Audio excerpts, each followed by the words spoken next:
This is Voice of the People right here on the Power Breakfast on Power 91.3 FM. You can also catch us live on Facebook, that is Power FM Zambia, and be part of the conversation in the comment section. You can also go to Dstv channel 92 on Topstar and watch us live currently as the breakfast show is on. Today on Voice of the People, we're joined by Transparency International Zambia TIZ Executive Director, Mr. Maurice Nyambe, to discuss some pressing issues affecting our nation as Zambia. Now, during today's program, we'll be discussing the seemingly controversial Lands and Deeds Registry proposed amendment bill number 13 of 2025 and its implications for land governance in Zambia.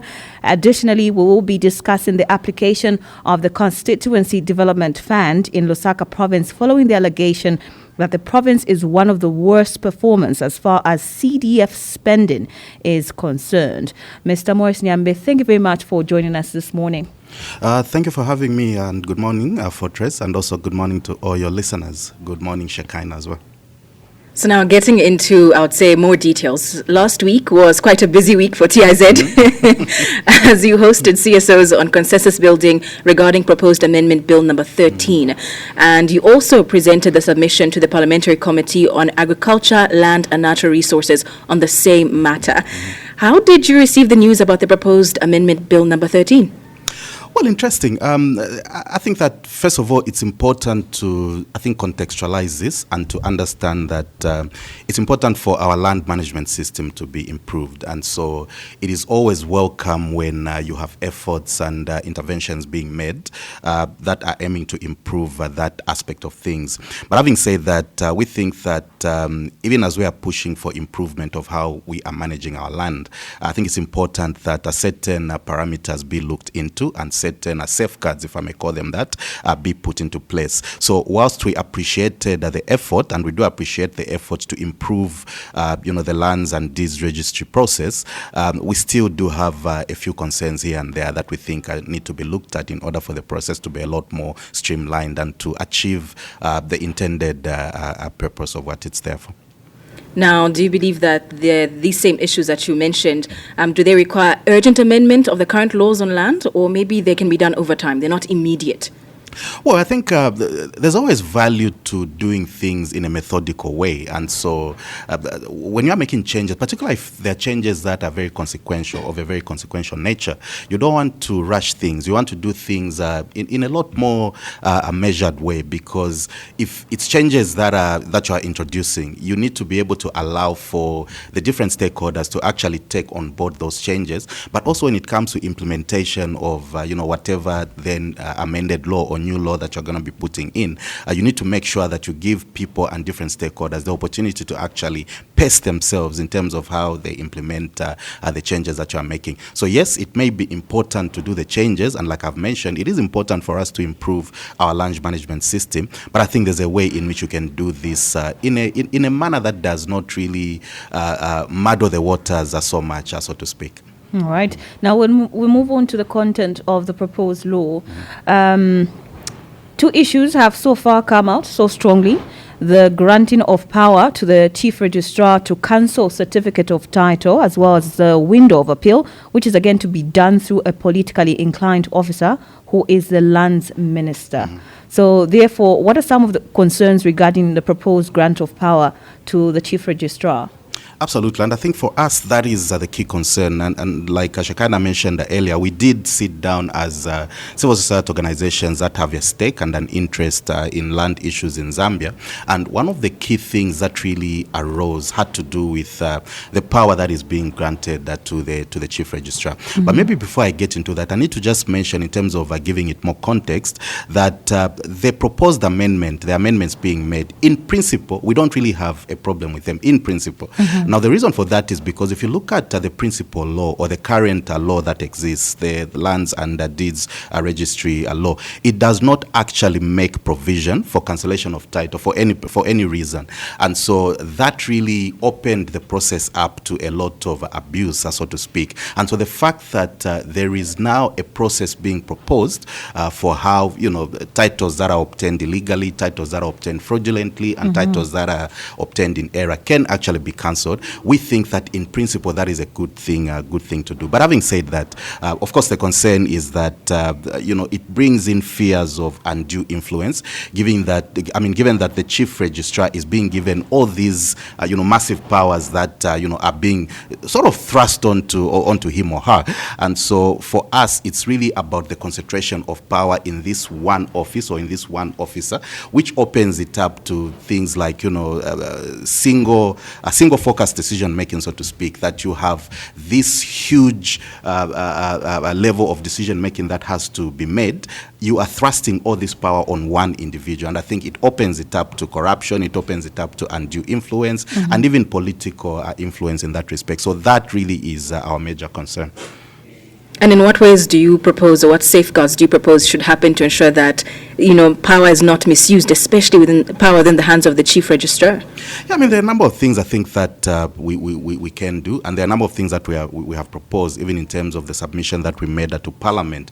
The first is that, this directly relates actually to what we've just been talking about, is that rather than concentrating all this power in a single individual in terms of a decision-making power, there should be the establishment of different, what we can call maybe multidisciplinary committees or structures, whether it's at the registrar, at the Lands Registry itself, or even within the Ministry of Lands itself, so that you can support impartial decision making. Because if you are having all this decision making power in one individual, there's no way of telling that this person is going to act professionally, this person is going to act in a manner that will promote the interests of fairness and the interests of impartial decision making. But related to that, we think that there is need to have better clarity when it comes to the standard of proof and even the evidence that is required for determining whether a title was obtained fraudulently, for determining whether a title was given in error or things like that. As it is very open to interpretation, and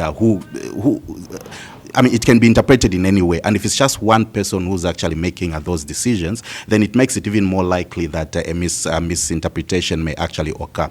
But the third one, which I think for us is probably maybe one of the key ones, is that we are proposing that the function of the chief registrar be actually decentralized to what we are calling maybe provincial assistant registrars.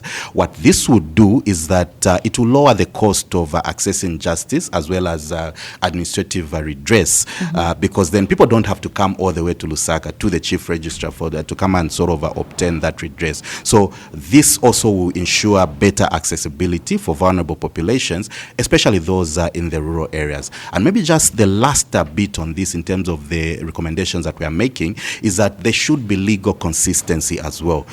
So the bill that is being proposed now, of course, it is making changes to one substantive section, adding a section actually, but what we are calling for is that the bill needs to be harmonized with existing legislation, whether you're talking about the Lands Act, whether you're talking about the Lands Tribunal Act. It needs to be harmonized so that you avoid contradictions. And I think we have seen in the past when processes of this nature are being implemented that there tends to be contradictions across different pieces of legislation. So those are our primary proposals. Is the 14 days period okay? Well, we don't think that 14 days is enough because, given just the nature of the issue at play, but also the nature of the contentions that are likely to arise. Because if you are telling me that my certificate was obtained fraudulently, obviously I'll go out of my way to really prove to you that it was not. And so you need to provide a longer time frame for that process to happen. We did reflect on this as well as a consortium, and we think that anything from a month upwards is would be a lot more would make a lot more sense than the 14 days. We don't think that the 14 days is enough at all.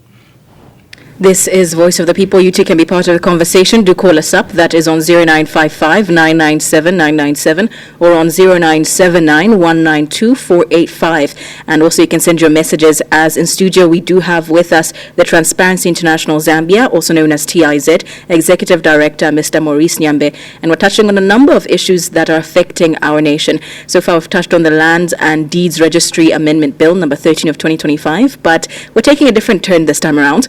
And that is on ZAMSA. So Zambia has been on the spotlight as far as corruption is concerned, following serious revelations cited in the Auditor General's report.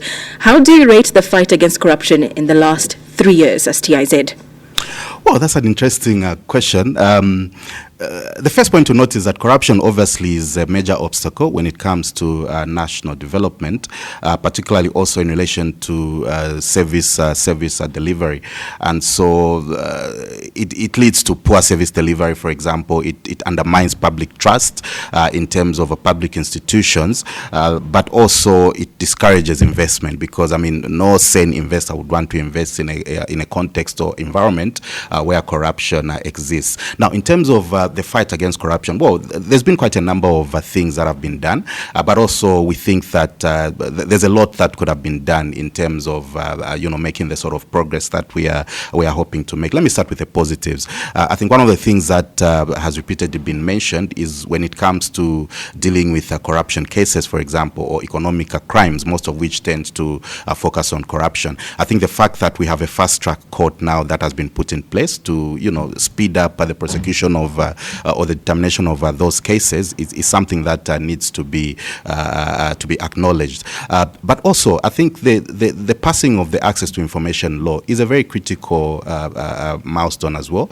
Of course, there's a conversation to be had around the rolling out of the law, because I think, as far as I know, to this point, we still don't have an SI that actually brings this law into operation, so to speak. So that is a very critical piece of legislation, because when it comes to fighting corruption, one of the things that you want is a legal framework that actually supports efforts to enhance transparency and to enhance accountability, and that is what the Access to Information Law actually seeks to do. So those are very important milestones. Another important milestone maybe that I can mention is that we have seen consistently over the last 3-4 years increased budgetary allocation to the Anti-Corruption Commission and other law enforcement agencies. And then you can also talk about the fact that there is now an interagency framework that is supposed to enhance the fight against corruption insofar as financial crimes are concerned. So those are the positives. But having said that,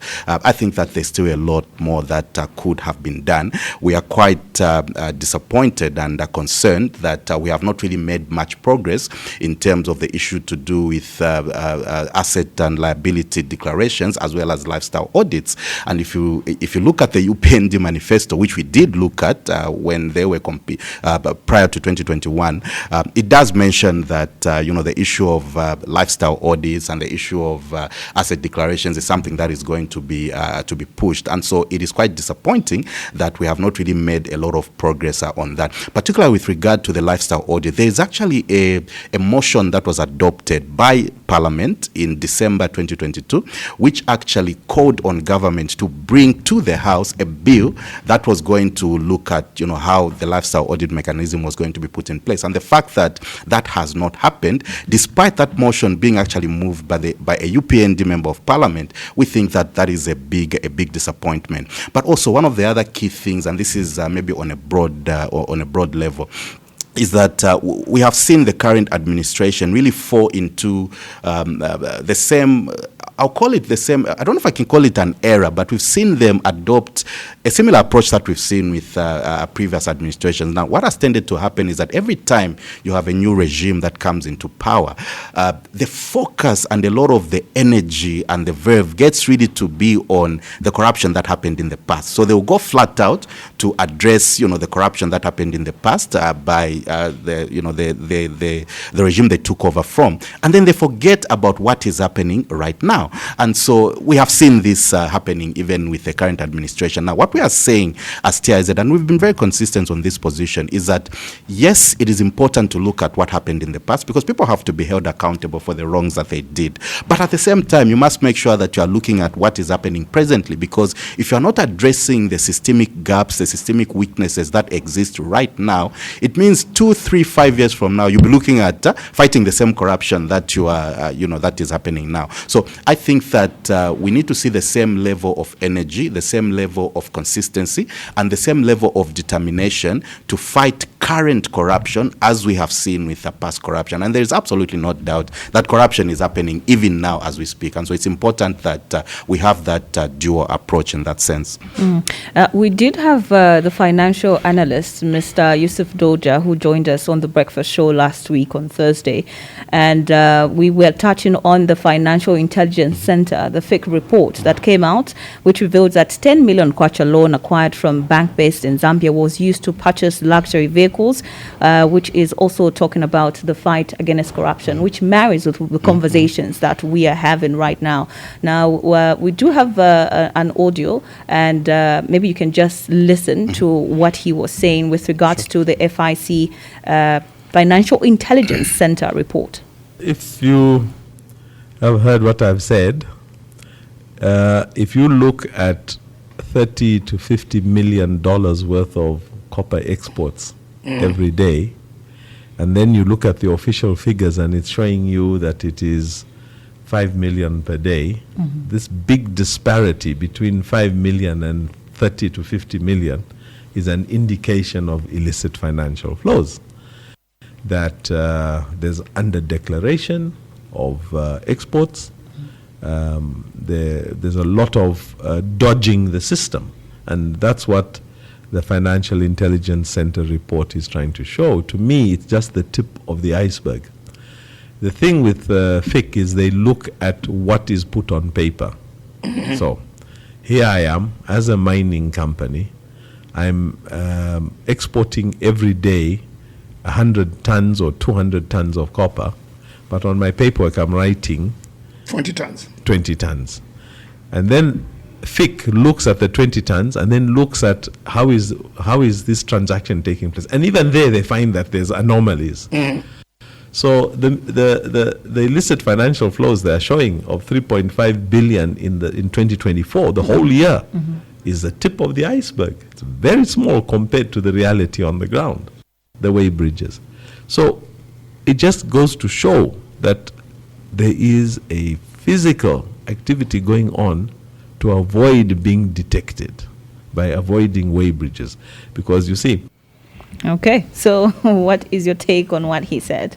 Well, interesting, and I think for the most part, I would agree with him. I think for me, what I hear from those sentiments is that the FIC really needs to become a lot more thorough in terms of how it does its analysis, because obviously, corruption evolves, and this is what I always say: corruption is a dynamic phenomenon, so to speak. So it evolves, and even those who engage in corruption, they evolve. They have, they're always looking at new ways of doing things, and so it follows that even for entities that are fighting corruption, they need to sort of stay the pace and stay the course as well. The fact that they need to also become a lot more specialized in terms of how they are fighting corruption. The issue of illicit financial flows is a big one.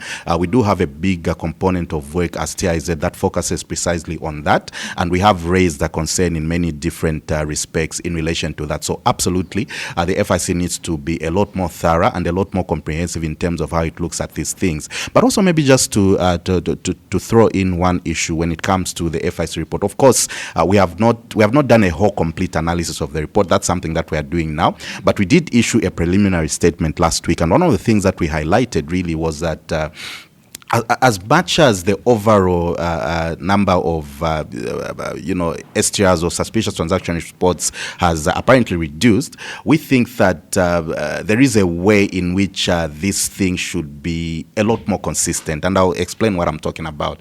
One of the things that is different with this particular report, the 2024 report, is that it does not actually show the full value of the suspicious transaction reports that were analyzed, and so the value is missing. Now, you had that information in the last report, which showed the values, and in this report, we don't have the value. So, whilst it is true that the overall number may have reduced, it could be that the value of those transactions actually has gone up. Because why then would you not have the value showing this time around? But more crucially, the problem with doing it that way is that you are creating an inconsistency. And remember, this is a trends report. So, a trends report means that you should be able to analyze the trends over a particular period. Now, if you are changing the parameters from one year to another, then it will not be possible for us to do a proper trends analysis, which is what this report is supposed to be. And so for us, we are concerned, yes, overall the picture doesn't look as damning maybe as previous reports have looked like,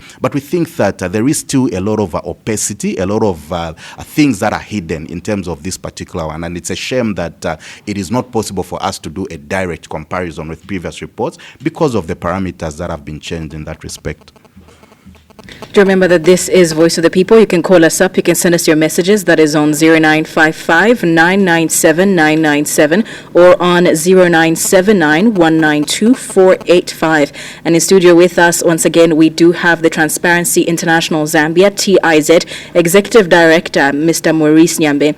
And we are touching on corruption that we've seen so far over the last couple of years. And most recently, it seems this year has not really been a good year for us, as we did have the U.S. Embassy earlier on saying that how in Zambia they're cutting $50 million United States dollars in annual aid due to Zambian government's failure to address theft of donated medical supplies.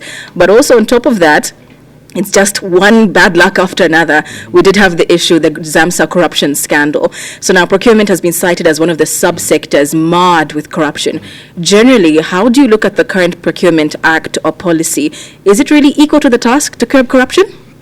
Well, I think that I don't think that the problem is the law per se, because if you look at the Public Procurement Act of 2020, which was of course amended in 2023, I think it does have very solid provisions that, if implemented to the letter, I think should be able to help us in terms of ensuring that we have a good procurement process. But for me, one of the things that I have always been concerned about is when it comes to the punitive side of things. Okay, so yes, you have a law in place, you have regulations, you have processes that are very well spelled out.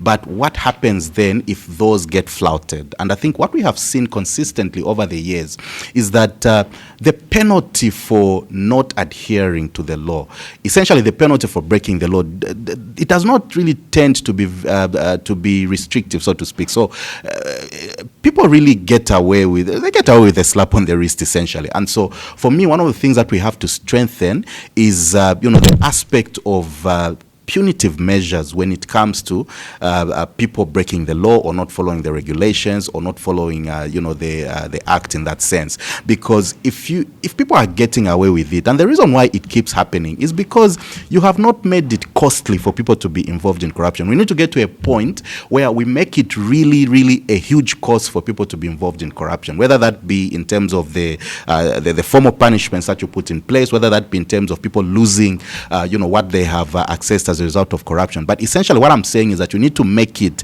very costly and very unattractive for people to be involved in corruption. And I don't think that we have done enough of that. So for me, my argument is that we have sufficient legal framework, but it is about us being very thorough and being very decisive when it comes to punishing people that are involved in corruption. Because if people are getting away with it, it means, it continues to be a cycle of impunity, because people know that even if, we are caught, or even if we are called out, I mean, the cost is not really going to be as high as it can be. So essentially, my point is that we need to make it very unattractive for people to be engaged in corruption, and we absolutely have to be decisive about it. Do you think ZAMSA needs to continue with the procurement of medicines?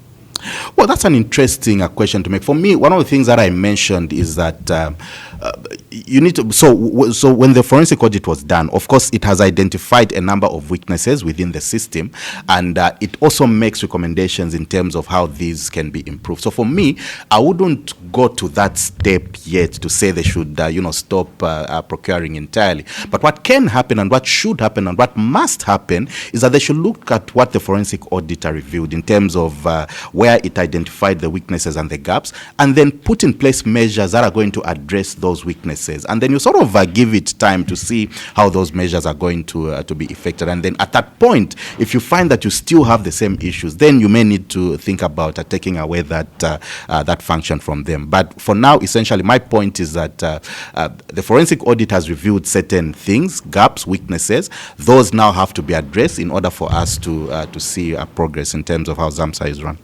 Now, moving forward, you did talk about accountability, that punitive measures needs to be put in place to make sure that when it comes to the fight against corruption, people are held accountable, not just on paper, but they need to feel the impact. Now, what recommendations does TIZ has for the government to improve transparency and accountability in public sector management, as we did see that a lot of scribes were reporting about the ZAMSA audit, and we got to see certain reports that came out to say certain things were not adding up.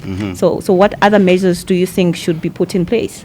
Well, thank you very much, and that's a very critical question. For me, I can sum it up in terms of maybe three broad things that need to happen. Like I said, I'll preface it with again by saying that the laws that are there are sufficient. I think that the laws are sufficient enough. So the first point is that you should strengthen adherence to the laws, adherence to the requirements, adherence to the guidelines and everything else that has been put in place. So strengthen adherence to that. That is one element of it.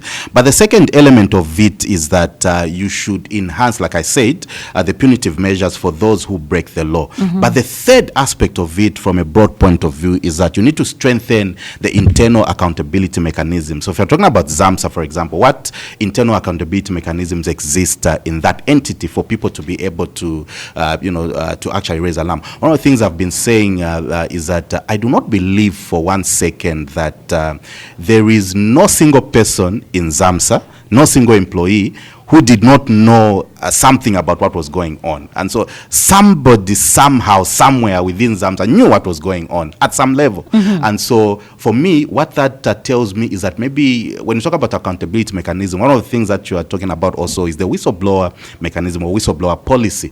And so my thinking is that despite one or two people maybe knowing what was going on, maybe they didn't really feel confident enough to be able to utilize the whistleblowing mechanism within ZAMSA. And I'm going on I'm assuming that there is some sort of whistleblowing mechanism, so that if you find that something wrong is happening, you know that you can actually go and report, and there'll be no retribution following you. Like you're not going to lose your job. No one is going to come with a whip and crack you for sort of doing that. So my point is that we need to strengthen the accountability mechanisms within the entity, because even if you are saying you are going to take away you are proposing that you take away this function of procurement, there are still many other things that relate to use of public resources that still happen within ZAMSA. And if the accountability mechanisms are not strengthened, whistleblower mechanisms and many other things that can be done, then we essentially be going back to the same thing. Resources will still continue to be lost. So I think it's important that they look at what the audit has revealed and look at the gaps and weaknesses that have been highlighted and go out of their way to be decisive about how they are going to plug those gaps and how they are going to strengthen those weaknesses. This is Voice of the People. Once again, call us up, send us your messages. That's on 0955 997 997 or on 0979 192 485. And more of what's been happening, especially now, I would say narrowing it down to Lusaka. Lusaka has been cited as the worst performer in terms of CDF application. And this is a situation that the government says is tantamount to sabotage. That's what they're saying on their end. So now, what do you think are the underlying causes of the poor performance within CDF utilization in Lusaka, and how can they be addressed to ensure that we've got effective delivery of developmental projects? Interesting. I think the first point to really mention and to emphasize is that CDF is, of course, a very important part of the government's development agenda. I think we have seen that even in terms of how they have raised the allocation, the CDF budgetary allocation. And as TIZ, together with other civil society organizations, we have taken a very keen interest in how CDF is implemented, because obviously CDF goes directly to communities or citizens, or at least it's supposed to go directly to communities and citizens. And so it's something that is of great importance to us. We did, of course, do an analysis of the CDF implementation audit that was done for 2023. And our analysis really showed a lot of concerning things. Some of the things that you have mentioned, of course, affect Lusaka, but we also saw them in other provinces. Just to give you a very quick example, so Lusaka actually stands at about 40% implementation in terms of utilization of CDF on community projects, so less than 50%. And I think if you look at the report, I think 8 out of the 10 provinces had implementation rates below 50%. So that tells you that it's a very wide-ranging problem, so to speak. And by comparison, just to sort of give you a fuller picture, so Lusaka is at 40%. If you look at Eastern Province, it is twice that. It's at 83%. So it tells you just, the extent to which Lusaka as a province and many other, Lusaka is one of the poorest performing, is really not doing well. Now, you ask about the underlying causes. From our analysis and our research, there's quite a number of things that were very clear in terms of what could be contributing to this. Some of them have to do with, for example, weak quality control processes within the procurement process. We are back again on procurement. A lot of CDF implementation, of course, has to do with procurement and many other things, but procurement is a key feature of it. So we've seen that there's very weak quality control in terms of even the quality of the projects that get delivered and things like that. But related to that, we have it's also been very clear from our analysis and our research that there is weak monitoring and accountability, or weak monitoring and accountability mechanisms. And this results in delayed implementation of projects. So you have, entities that have been given jobs to do in terms of CDF projects, and they really just don't do those jobs despite receiving funds for that. But because of weak monitoring and accountability mechanisms, it has become a cycle of impunity. Again, it looks like we've got impunity in many different areas. But related to that, there's also the issue of poor contract management that we saw, but also weak enforcement of penalties. And what this has led to is that it has led to abandoned projects, number one, with very little or no consequences for culprits. So you've got entities that are awarded particular contracts for them to implement certain projects. They just don't do it. And, there's, again, there are no punitive measures, or the punitive measures are not sufficient enough because this keeps recurring. So the fact that it keeps recurring, it means that, the culprits really don't feel the pinch, really. And so they keep on doing that, and we keep on seeing poor implementation in that sense. The last one, or one of the last ones that we saw, is that there was generally very poor budget management, which has led to funds remaining unspent at the end of the year. Like, you've got huge amounts of monies that are not spent, and this was true for Lusaka as well. So everything that I've mentioned was actually true for Lusaka as well. So these are some of the underlying causes. But I think the general take is that we are not really doing well when it comes to CDF and how we are implementing it. And so we need to continual and consistently think of ways in which we can improve this, because CDF, like I said, is a very critical development resource that really can make a difference in the lives of our local communities. I think you've got one or two constituencies that are, where CDF really is working. I think one of the ones that is usually, put on a pedestal is Kanchiwia.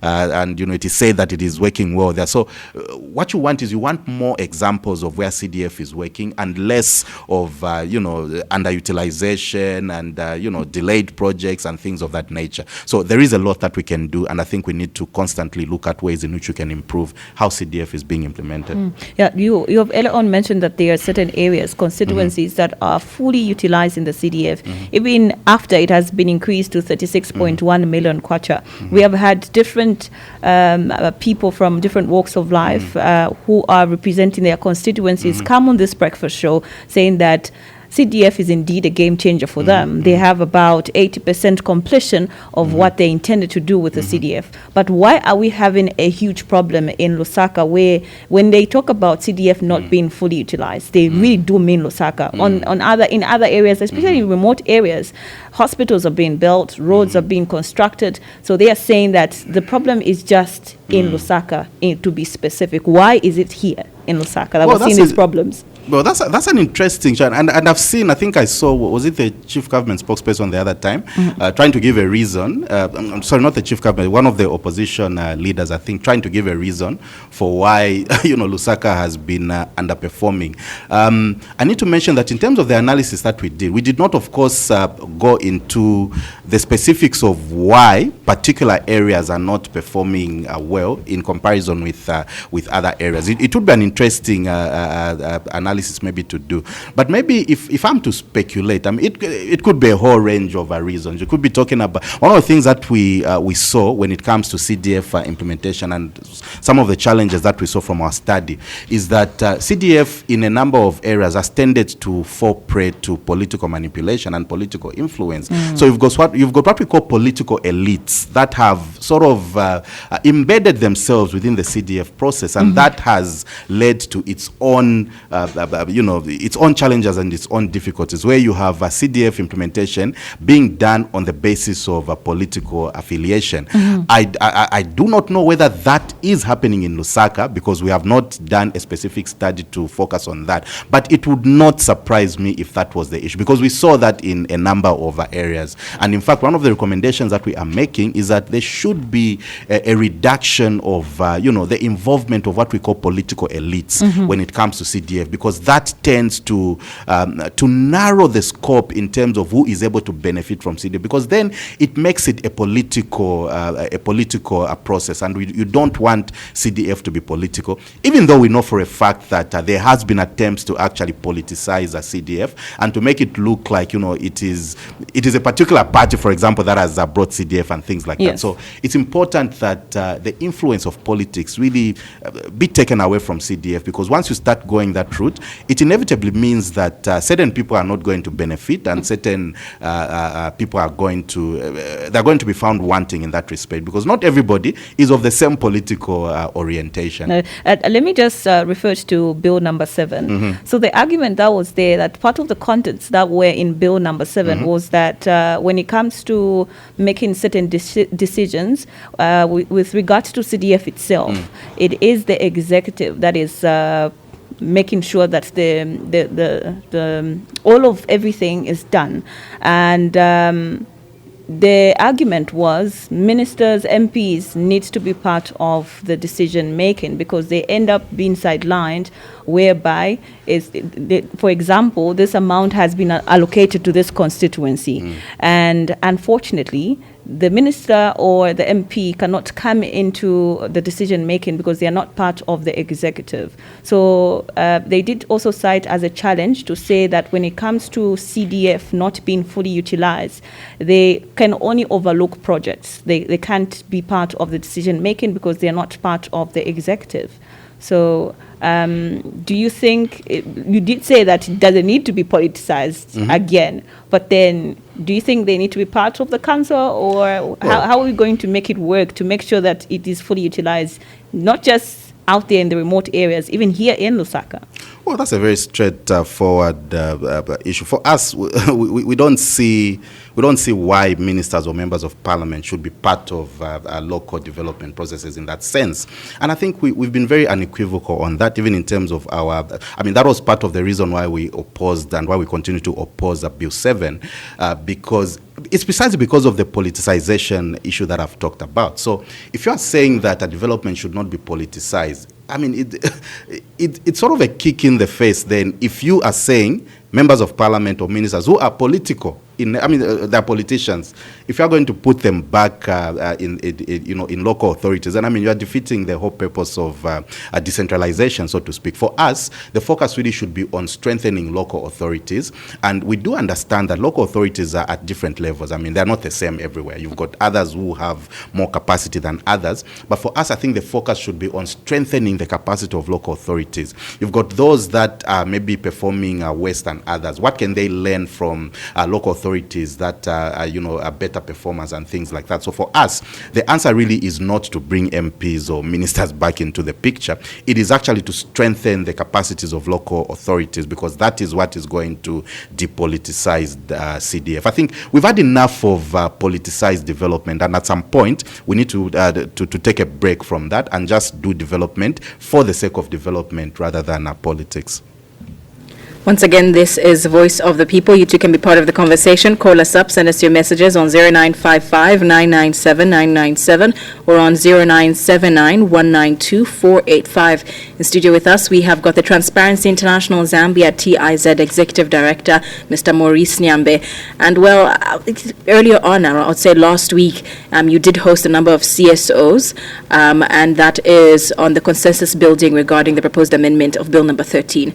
But then it does bring up the question that a number of people, or rather I would say members of society, have been asking is, how would you say that CSOs in Zambia within the last couple of years have been given a space to actually play the role of holding government accountable, or have you been stifled? I don't think we have been stifled. I mean, well, certainly speaking for TIZ, we have not been stifled. And well, I don't know. I would love to see.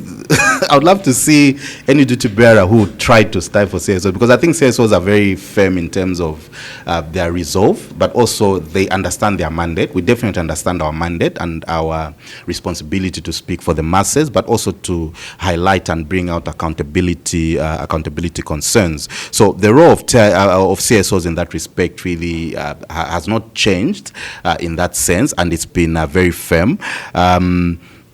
I think if you look at the past history, I think there's been this.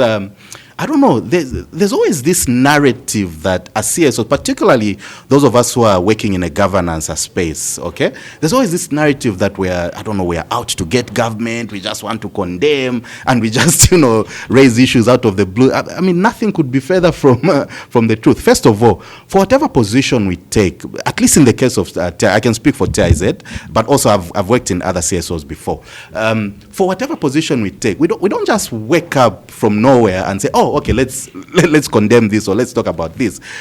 Every position that we take is actually based on some analysis and research that we will have done. So it's evidence-based, okay? It's evidence-based, and I think that's a message that I really would like to put across. And for us as CSOs, our mandate really is to speak for the masses, obviously, but also to provide platforms and spaces for citizens to be able to actually hold their duty bearers accountable, because it's important. Governance is not just about the ruling party or about opposition party. It's also about each and every one of us as citizens, because we are the ones who actually put these leaders into office. And so it's important that we enhance our accountability when it comes to those leaders. There are two things when it comes to accountability. There's what is called democratic accountability and social accountability. Democratic accountability is what you do every 5 years when you go to stand, in order to vote your leaders into office. But there is that period in between elections, the 5-year period in between elections. The accountability requirements and mechanisms for that period equally needs to be strengthened, and that is what we talk about essentially when we're talking about social accountability. So for us as CSOs, we see our role in terms of being able to enhance accountability and to call for accountability, but also beyond that, and this is another point that I really want to make. Previously, you have heard it said that as CSOs, we are armchair critics. We don't offer any solutions.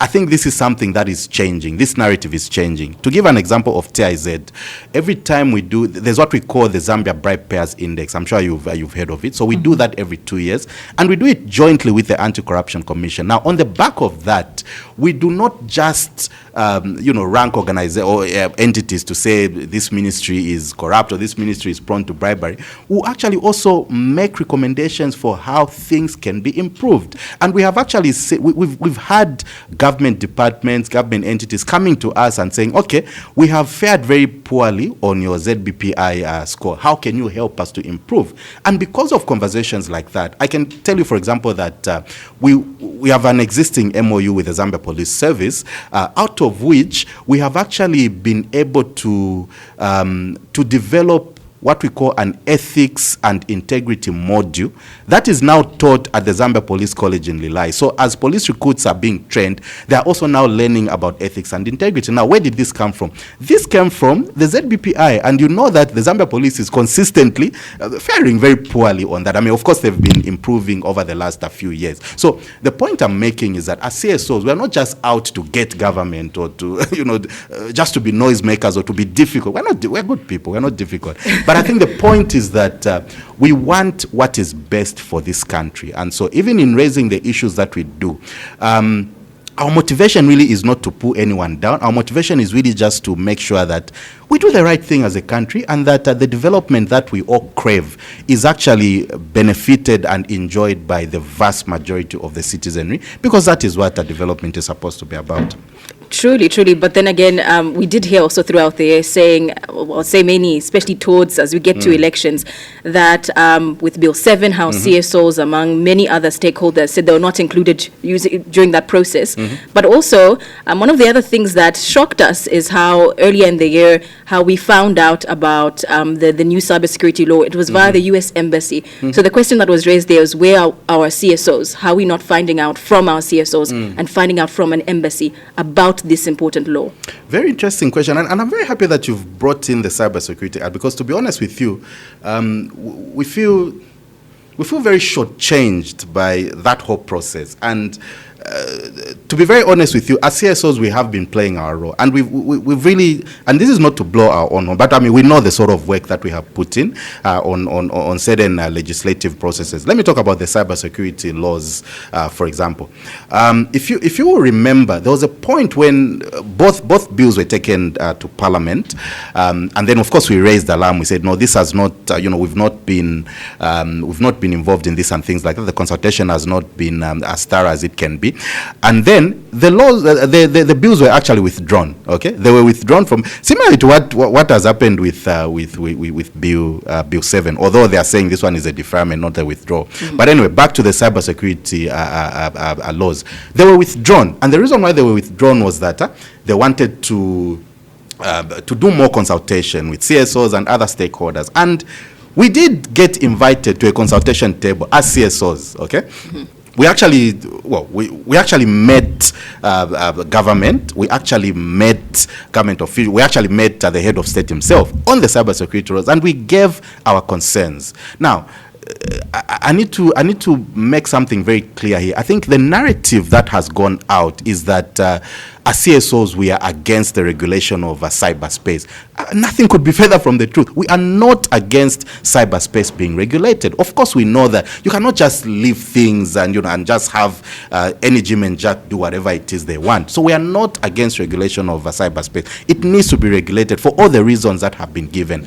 But for us, I think our issue, in fact, very similar to the Lands and Deeds Registry thing we're talking about. It's about the safeguards that you need to put in place to ensure that whatever regulatory powers you are giving to government or to an agency or whatever, they are not abused. And so for us, even when it comes to the cybersecurity laws, our concern was, how can you put in provisions, how can you put in safeguards that are going to safeguard against legitimate use of those laws, for example? Because if you are saying that you cannot, what example can I give? One of the things that the cyber laws, of course, talks about is that you cannot give out critical information. Okay, now, critical information, you leave it in a very vague way that really does not give proper clarity in terms of what that entails. I'll give you an example of what I can consider to be critical information.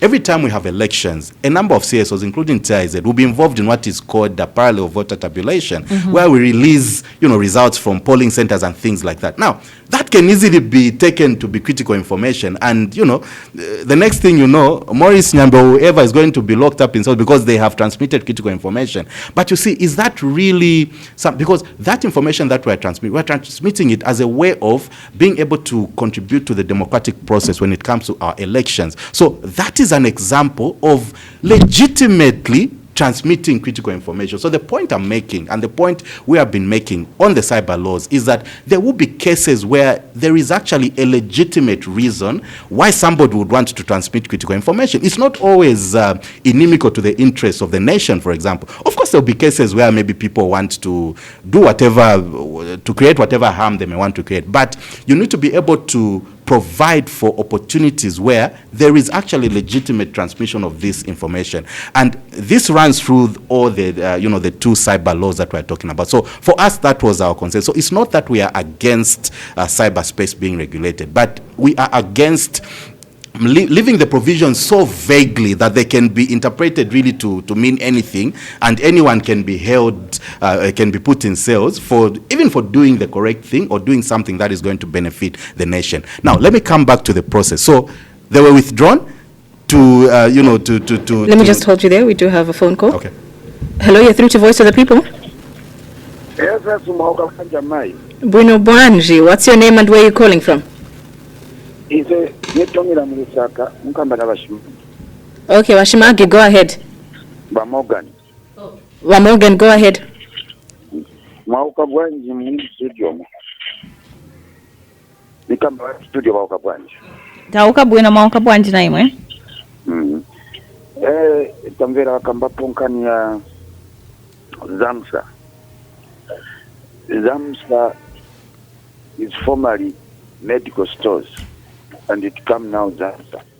So now he just teaches that the only issue is to fight those who are corrupt. That shall continue because it is one distribute. It is a mandatory to distribute in all hospitals. Akabwera mafura kwa ziko linda ngwasi community. Then kuja vaja to distribute. And now the only issue is about there is a rotten fish. Those rotten fish is to remove rotten and leave the clean fish, because those rotten fish, that's the one who are still in medicine, and those who are still in medicine, rotten fish, if removed, remain clean. Maona kwanje insomba za fish zibu no manye mwafuta zola ni kuchoka sasa za clean, so baja wengine wafupa ndiye bora, so remove them and remain clean and make sure people who are denied access to medication, they have good medicine.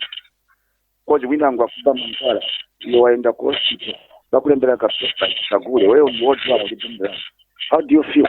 So those who are several clean people. So for us, I think just remove those recipes and remain clean. That's all. Thank you so much. Thank you very much for coming too. Okay, you can be part of the conversation. The numbers are 0955 997 997, and you can give us a call, or 0979 192 So he's talking about getting rid of the rotten fish. I'm sure you got the context of his this point. I think essentially he's talking about the punitive measures that we're talking about. The fact that people that are found doing wrong really should be punished, and punished very severely, because otherwise then the culture of impunity will continue to exist. And I think he's just buttressing that point as well. Okay. Now, as we'll be wrapping up our conversation, what measures should CSO take, and the other CSOs, I would say, to make sure that we enhance good governance and accountability as much as we can, so that every taxpayer out there says that, as we did see with SAMSA, people felt a certain type of way, people that are paying taxes, and knowing that when it comes to medication, there are questions that are being raised there already. So what's the way forward now? Absolutely. I think, but before I come to that, let me just conclude on a point that I was making before the caller came in. Okay. So we're talking about the cyber laws, and I think the point I was going to end with was that we did get called to a consultation table where we gave our concerns. We outlined our concerns, and specific concerns that we pinpointed from the two bills. It was received, and it was said that they were going to be addressed and things like that. 3 weeks later, the bills went back to Parliament and they were enacted with the exact same concerns that we had. So it sort of just shows you the difficulty of the context that we work in. We can only do so much. We can only highlight and raise issues, but ultimately it is up to the powers that be to determine whether they want to take our recommendations on board, and we really don't have control in that respect. But we'll continue to play that role. Coming to your question, I think there's a lot that needs to happen. But I think for us generally, issues to do with accountability, I think, are issues that affect even the citizenry. And one of the things that we really want to see is we want to see citizens taking more of an interest when it comes to such issues, more of an interest when it comes to such matters. For me, what I would actually want is, and we're going into 2026 where we're going to be having the general elections, I would want accountability issues to actually be part part of the agenda when it comes to,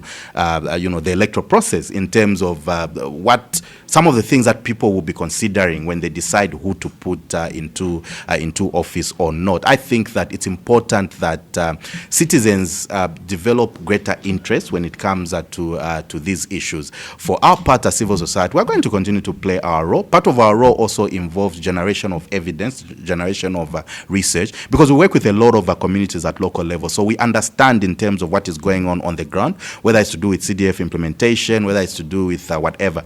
We've got quite a good constituency, so to speak, on the ground, and so we are able to generate evidence in terms of what is happening on the ground, and that evidence then feeds into our national level advocates, and that's a responsibility that and a role that we are going to continue to play. Like I said, we can only do so much because we are NGOs at the end of the day, and we don't have prosecutorial powers, we don't have all these regulatory things, but we are going to continue to play our role. And my point is that you need other stakeholders to also play the role so that we can tackle this bull by its horns. Actually, all of us as stakeholders. There's a message that's come in. It says, okay, why does the government sideline you as other organizations when coming up with new laws before bringing them to the public? Well, that's a very good question to ask the chief government spokesperson. But well, I think for us, we've always been very clear that we are available as CSOs. I'm picking this journal as CSOs. We're very available for us to contribute and to make our input in different processes, and we've done that in the past. Some of our input has been taken on board. Some of it hasn't been taken on board in the past. But I mean, we'll still continue to do that. Of course, our hope is that we are going to, to be given the platforms and the spaces to be able to make a content, just like any other Zambian who has a stake in legislative reforms and many other things that the government is trying to do. But I think that it's important for these processes to really be participatory, to really be consultative, because then you have less difficulty. You've seen, the difficulties that the current administration has encountered in terms of trying to push certain laws through. Of course, they've managed to do some laws here and there, but for the most part, I think it's been quite difficult for them to push through. And it's issues of consultation, issues of participation that have always come into the picture. So let them just do the right thing, essentially. All right. So this has been Voice of the People. Many thanks to you, Mr. Maurice Nyambe, for coming to you on the Breakfast Show today. Thank you very much for having me. Indeed. So we were having a discussion about the controversial Lands and Deeds Registry proposed amendment bill number 13 of 2025, and of course its implication for the land governance in Zambia. And we're also touching on ZAMSA, as well as the utilization of the Constituency Development Fund. This is a Power Breakfast on Power FM. You can catch us on Topstar, Dstv, channel 92. That is for the Voice of the People segment. And the breakfast show continues on the other side. Voice of the People, Monday to Friday from 8:45 to 8:30 a.m. Great morning conversations start here.